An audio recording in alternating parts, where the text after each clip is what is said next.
I'm going to show you two ways that you can factory reset your Xbox Series S or Series X, okay? So one way is go through the settings directly, and the other way we can use the console. So first way is, let's go directly into the settings here. Go ahead and grab your controller.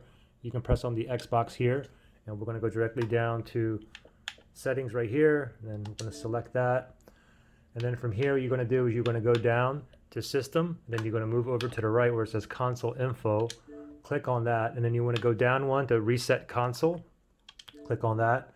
And then down here, you have two things that you can do. You can do a full factory reset where it's going to reset and remove everything, or you can reset and keep your games and apps. Okay, and if you want to cancel, you go ahead and click on cancel here.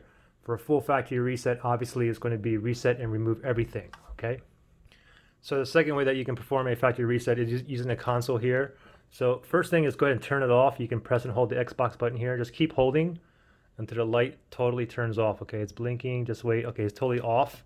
Now the next thing that we want to do is we want to press and hold this pair or sync button right here. Press and hold, and then keep holding this, and then tap on the power button and continue to hold this, okay, until you're into the troubleshooting menu or until you hear a beep, okay?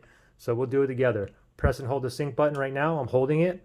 Power button here. I'm going to go ahead and tap this. Oops. Tap it to turn on. I'm still holding on to the sync button here. Still holding. I can let go right now, or just keep holding until the troubleshoot menu here pops up. And then from here, you have to go ahead and turn on your controller, and then you have to use this controller down here. You can go down here to where it says reset this Xbox.